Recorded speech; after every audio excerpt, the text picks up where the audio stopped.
Helicopter বিধ্বস্ত হয়ে ইরানের প্রেসিডেন্ট রাইসির মৃত্যুর পর আগামী ২৮ জুন দেশটিতে নির্বাচন ঘোষণা করেন সর্বোচ্চ ধর্মীয় নেতা আয়াতুল্লাহ খামেনি। এরপর থেকে অনেকের নামই শোনা যায় প্রার্থী হিসেবে।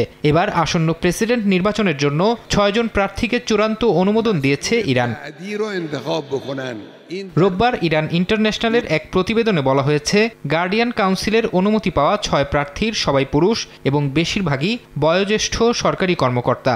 তালিকায় থাকারা হলেন ইরানের পার্লামেন্ট স্পিকার মোহাম্মদ বাগের গালিবাফ, পরমাণু কর্মসূচি বিষয়ক সাবেক মধ্যস্থতাকারী সাইদ জালিলি, সাবেক স্বরাষ্ট্রমন্ত্রী মোস্তফা পৌর মোহাম্মদী, তেহরানের মেয়র আলী রেজা জাকানি, বর্তমান ভাইস প্রেসিডেন্ট আমির হোসেন গাজিজাদে হাশেমি ও পার্লামেন্ট সদস্য মাসুদ পেজেশকিয়ান।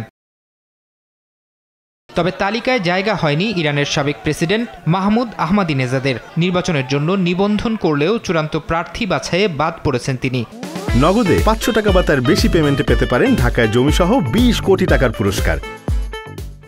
বাদ পড়েছেন সংসদের সাবেক স্পিকার আলী লারজানি এবং সাবেক ভাইস প্রেসিডেন্ট ইসহাক জাহাঙ্গীরিও।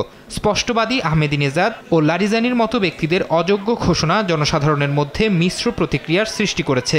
বিশ্লেষকরা বলছেন, আহমাদিনেজাদের মতো প্রার্থী বাদ পড়ায় নির্বাচনে ভোটারের উপস্থিতি কমে যেতে পারে। প্রেসিডেন্ট নির্বাচনের জন্য প্রার্থীদের অনুমতি দেয়া ইরানের গার্ডিয়ান কাউন্সিল মূলত দেশটির সর্বোচ্চ ধর্মীয় নেতা খামেনির প্রতি অনুগত আলেমদের একটি সংগঠন। ফারহাদ চৌধুরী, সময় সংবাদ।